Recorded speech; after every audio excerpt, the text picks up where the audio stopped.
Hello folks, welcome back. Today we're going to try and find the largest remaining piece of the Berlin Wall. Let's go.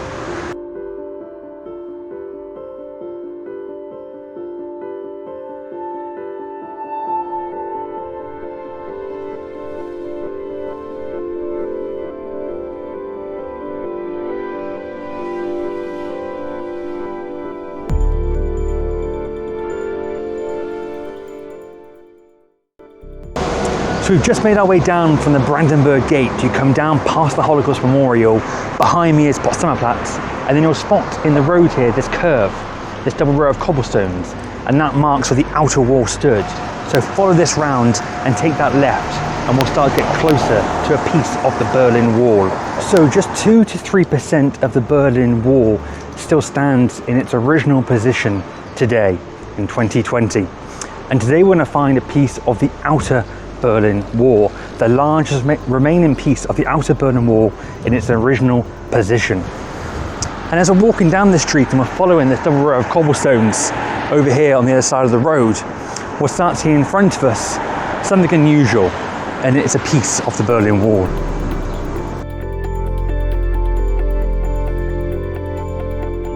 So you'll see this very pretty building just here. On your right hand side, the Gropius Bar today holds exhibitions, and then you'll start to spot just next to it this piece of the Berlin Wall.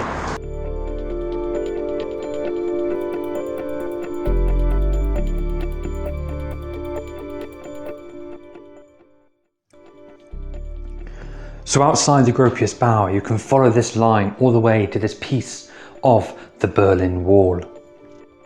And this piece of the Berlin Wall stands within the Topography of Terror museum site. This is the former headquarters of the Gestapo, and today it's a museum that's dedicated to showcasing all the horrors of what the Gestapo got up to during the Nazi regime.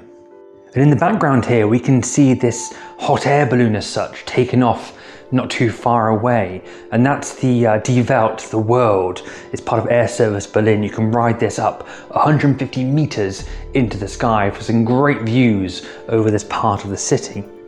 So what was the Berlin Wall? Well, the Berlin Wall was an ideological division. It was a suppression of human rights, this physical barrier between West Berlin and the rest of the German Democratic Republic. It went all around West Berlin.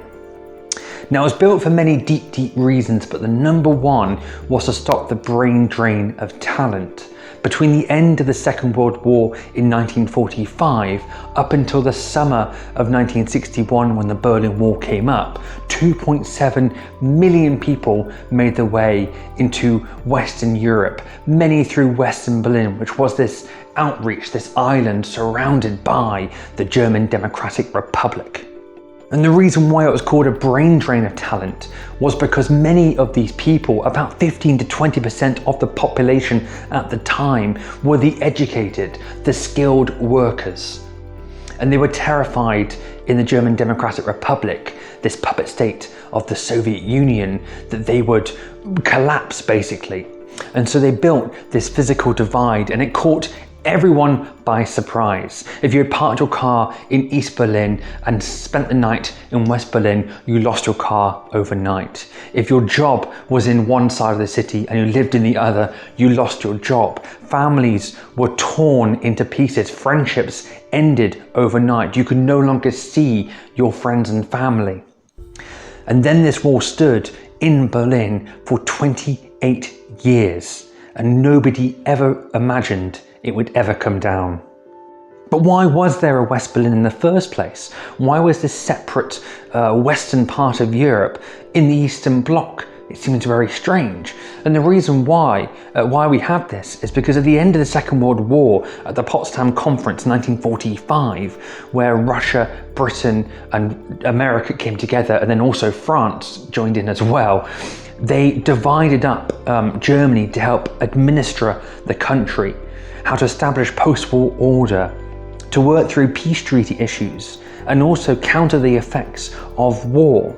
And so Germany as a country was divided up into 4 zones, and the exact same thing happened in the capital with Berlin. And that's the reason why you had West Berlin with a British sector, a French sector, and an American sector, and over on the east you had the Soviet sector. It's best to imagine that West Berlin was like an island surrounded by East Germany. And on this map here, which isn't too far from this piece of the Berlin Wall, we zoom in. They've been scratched away, but here's the Tiergarten, and then just here is the Brandenburg Gate, and then down here is Checkpoint Charlie. And you can see here's where the wall went through, dividing this city in half. And this went all around West Berlin, this huge island. They were kept in by this Iron Curtain.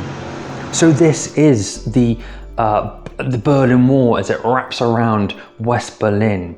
You can see just how unusual this must have been to have this physical barrier between 2 parts of a city, and it represented so much divide. So here we can see the guards in 1961, in the same year the Berlin Wall came up. They're looking over one of the first versions of the wall as such, of the division.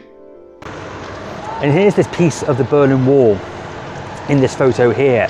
You can see it run along. This was an earlier version of the wall, so not the one you can see today, but the exact same position as it ran through.